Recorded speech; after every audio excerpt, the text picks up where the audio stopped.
हम सबके पास एक विचारधारा है, हम सबके पास एक धर्म है, एक मज़हब है, हम सबके पास एक जाति है, एक समुदाय है।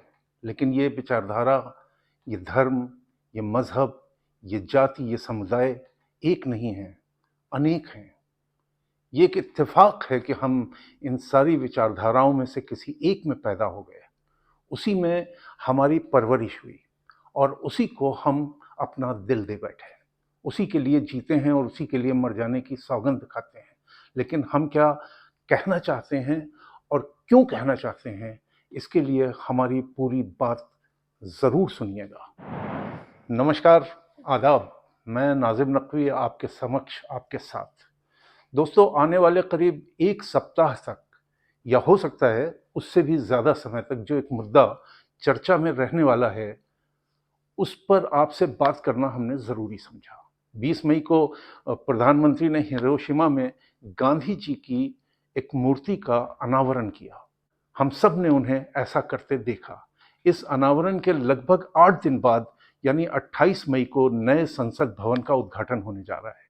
इसी दिन हिंदुत्व के विचारक विनायक दामोदर सावरकर की 140वीं जयंती है। बस फिर क्या था, सावरकर की विचारधारा के खिलाफ खड़े लोगों को एक मुद्दा मिल गया कि ये दो मुहांपन कैसा हो सकता है। या तो आप राष्ट्रपिता महात्मा गांधी को नमन कीजिए या सावरकर को, क्योंकि दोनों विपरीत विचारधारा से आते हैं। या तो आप इन्हें मान सकते हैं या उन्हें।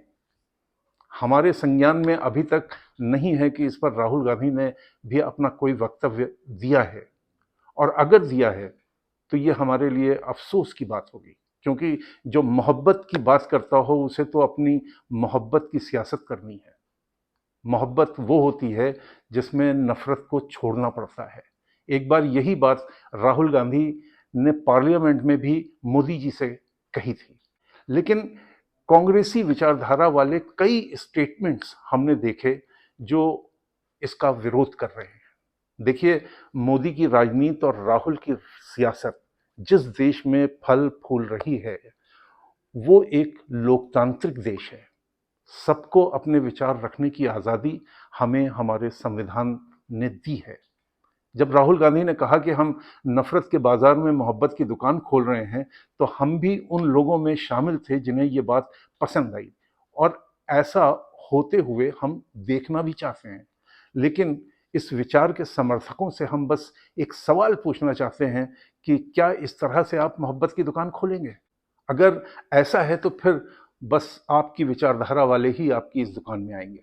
मुझे याद है, जब राहुल अपनी भारत जोड़ो यात्रा में मध्य प्रदेश से गुजर रहे थे, तब रास्ते में एक भाजपा कार्यालय के ऊपर खड़े लोगों को उन्होंने फ्लाइंग किस दिया था और अपने साथ चलने का न्योता भी। यही वो लोग हैं जो 28 को नए संसद भवन के उद्घाटन पर खुश होंगे। क्या वो अब आपकी मोहब्बत की दुकान पर नहीं आ सकते?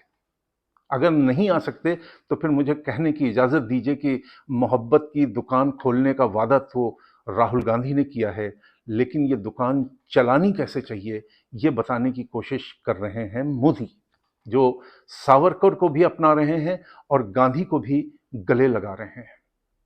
कम से कम मोहब्बत की दुकान से नफरत के फूल खरीदने तो कोई नहीं आएगा। आपको हमारे विचार कैसे लगे? अपनी राय नीचे कमेंट बॉक्स में लिखकर बताइएगा। हौसला भी मिलता है और ये भी लगता है कि आपका नज़रिया क्या है।